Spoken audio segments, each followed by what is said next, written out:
अरे वो बस क्वेश्चन करते करते। चाय लेकर। मम्मा आप रहने दो। बेटा रात भर सवालों से कुश्ती लड़ेगा और माँ को नींद आ जाएगी। एग्जाम भले ही तुम्हारी हो, इम्तिहान तो माँ का भी होता है। टेक्स्ट बुक है हर उस एग्जाम में अपना साथी।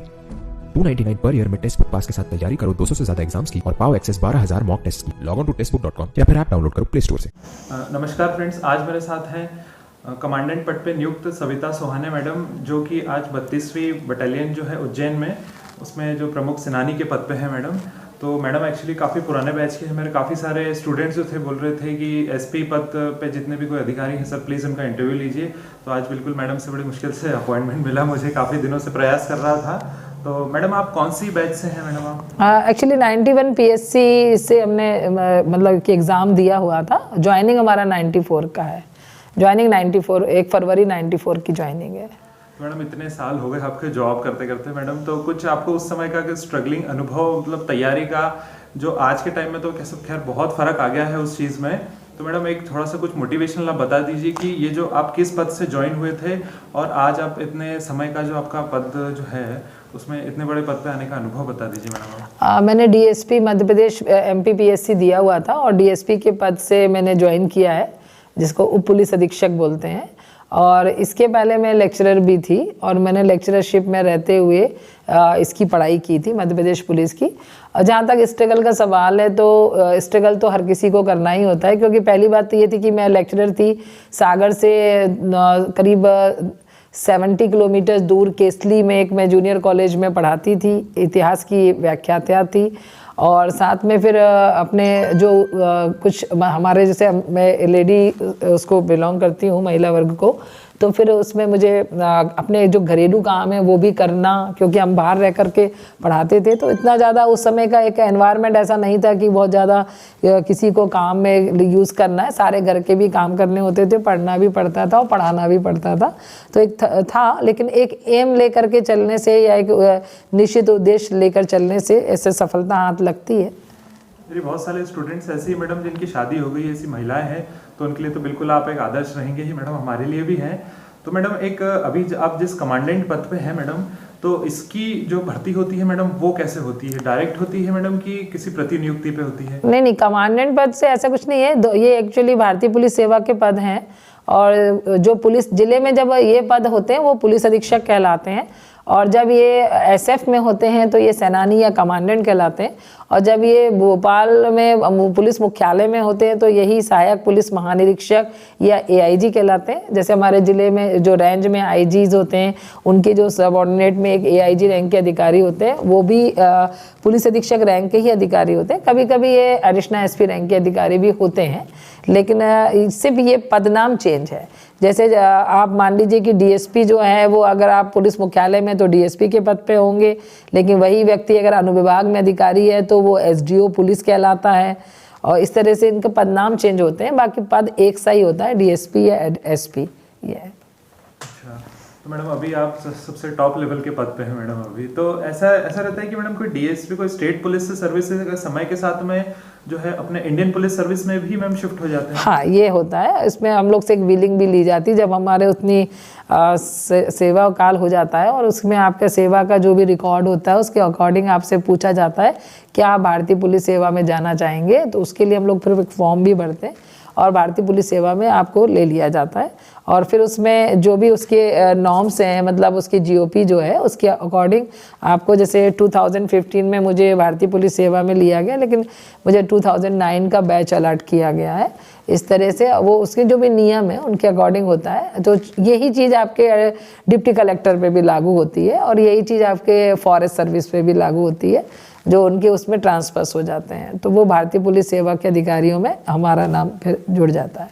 अच्छा, तो मैडम जो एक सबसे मूल सवाल ये है कि जो एक वर्दी का जो पद जो रहता है, जो मेरी महिला अभ्यर्थी जो हैं, जो भी स्टूडेंट्स हैं, उनके लिए मैडम आप अपना अनुभव बताइए कि ये पद जो वर्दी जो है ये महिलाओं के लिए मैडम कितनी सहायक और कितनी अच्छी? मैडम आपको तो अच्छा अनुभव होगा। नहीं, वर्दी तो अपने आप में एक शान है, चाहे वो आर्मी की हो या पुलिस की हो या फॉरेस्ट की हो, क्योंकि ये आपको समाज में और बाकी लोगों से डिफरेंट तो इस तरीके से करती है और आपको अपने कर्तव्यों के प्रति सचेत करती है। और मतलब अपने आप में जब आप पहनते हैं उसको तो एक अलग आपका फीलिंग आता है। जैसे आपने बचपन में सुना होगा कि राजा विक्रमादित्य का एक टीले में वो बैठकर जब पढ़ते थे या बोलते थे तो उनको एक अलग न्याय की फीलिंग आती थी। जस्ट लाइक वैसे ही है कि हम जब वर्दी पहनते हैं तो हमारे अंदर एक कुछ कर गुजरने की जो इच्छा जाहिर होती है। और स्पेशली आपने लड़कियों के संदर्भ में पूछा है तो बहुत ही ज़्यादा मतलब गौरव की बात है। एक तो ये कि हम अपने जैसे भारतीय पुलिस सेवा में रहकर हम अशोक को धारण करते हैं जो हमारा भारतीय मतलब राष्ट्रीय चिन्ह है, तो ये एक अपने आप में गौरव का अनुभव कराता है। और बहुत सारे लोगों में हमें इस चीज़ का मतलब एक हम लोगों के बीच में एग्जाम्पल भी बन सकते हैं कि ऐसा करना अपने आप में एक शान की बात है बहुत अधिक। मेरे लिए तो मतलब मुझे बहुत अच्छा लगता है कि हम राष्ट्रीय चिन्ह को धारण करते हैं और ये दूसरों के लिए भी एक एग्जाम्पल बन सकता है। इसमें बारे में तो मतलब एक फीलिंग से ही समझा जा सकता है ये। जी मैडम, वो तो मैं भी समझ सकता हूँ। मैडम आप अपनी जॉब का कोई सबसे अच्छा अनुभव बताइए मैडम। एक्चुअली देखिए जॉब के तो बहुत सारे अनुभव रहते हैं, लेकिन जब हम लोग ने 94 में ज्वाइन किया था तो उस समय मात्र हम पूरे इंक्लूड आईपीएस अधिकारी सहित 11 लड़कियां थे तो पूरे मध्य प्रदेश में।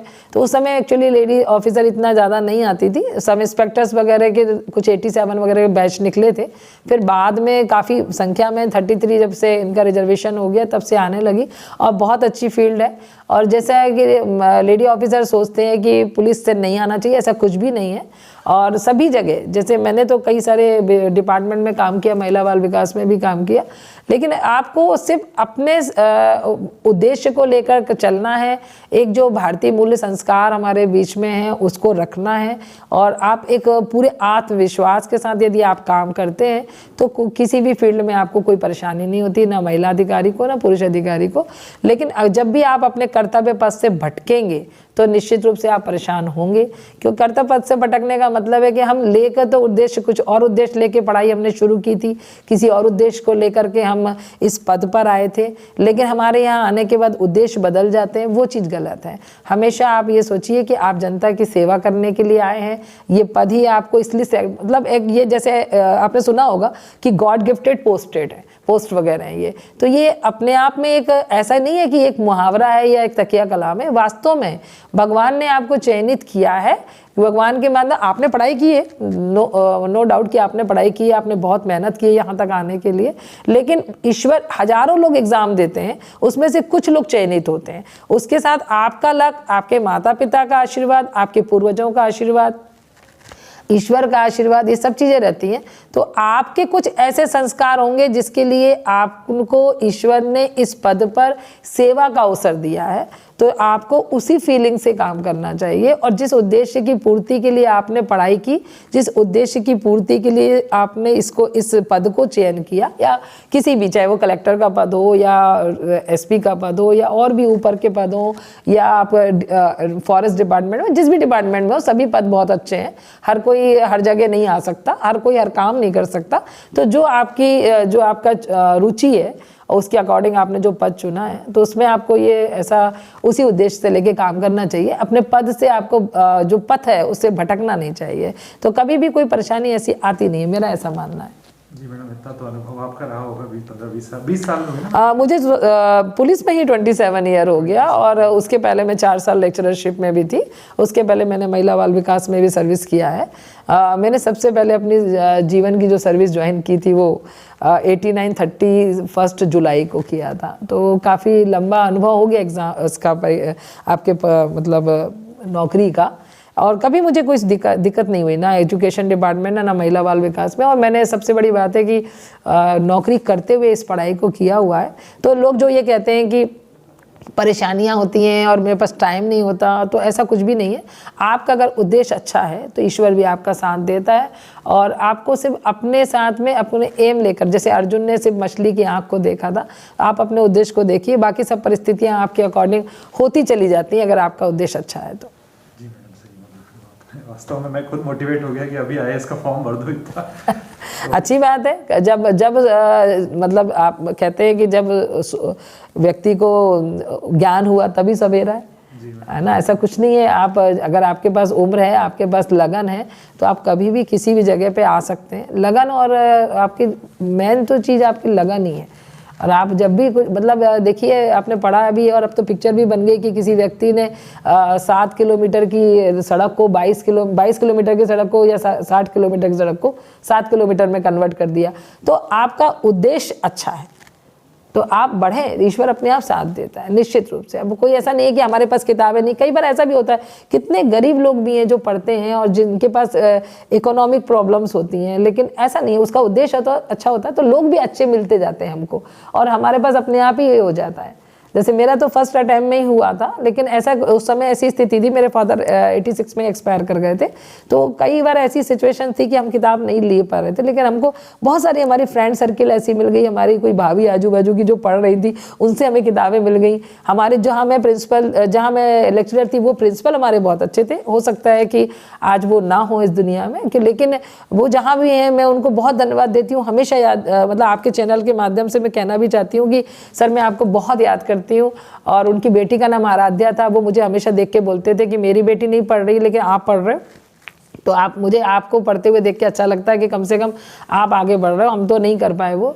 लेकिन उन्होंने मुझे इतना सपोर्ट किया और पूरे स्कूल में मेरे 7 मेल टीचर थे, मैं अकेली लेडी टीचर में थी, पर हमारे बच्चों ने, हमारे जो मेल टीचर है उन सब ने मैं इतना सपोर्ट किया और उन सबके सहयोग से ही मैं आज इस जगह पर बैठी हुई। मैं सबको बहुत धन्यवाद देती हूँ।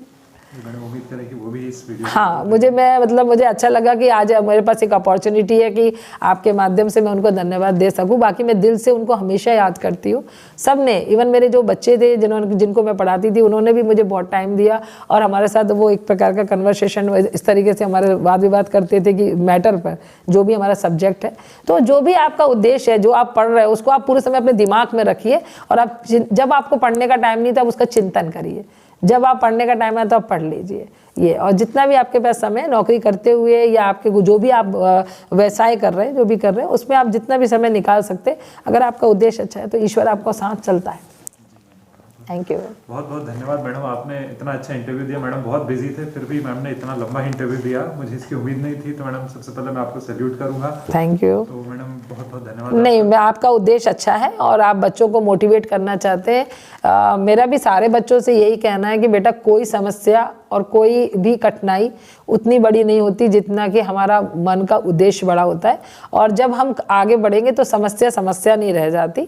और छोटे इतने सारे उदाहरण इस भारत देश में पड़े हुए हैं जिससे कि आपको आगे बढ़ने की प्रेरणा मिलेगी। हमें कभी भी एक छोटी असफलता से निराश नहीं होना चाहिए, क्योंकि हर असफलता आगे बढ़ने की प्रेरणा देती है, ये हमेशा याद रखो। अगर हम आज असफल हुए हैं तो वो हमें और आगे बढ़ने की, और पढ़ने की, और लड़ने की प्रेरणा देती है। इसी उद्देश्य से आप बढ़ें और कभी भी निराश ना हो, क्योंकि निराश तो वो लोग होते हैं जो कमजोर होते हैं, और हम लोग कमजोर नहीं है, हम भारत देश के हैं, हम कमजोर हो ही नहीं सकते। हमारे अंदर वो शक्ति है भारत माता की जो हमें हमेशा आगे बढ़ने की प्रेरित करती है। तभी तो हमारा भारत जो है वासुदेव कौटुंबिक के सिद्धांत पे काम करता है और विश्व गुरु कहा जाता है। Thank you. ओके मैडम, बहुत बहुत धन्यवाद आपका। ओके फ्रेंड्स, पढ़ते रहिएगा। जय हिंद।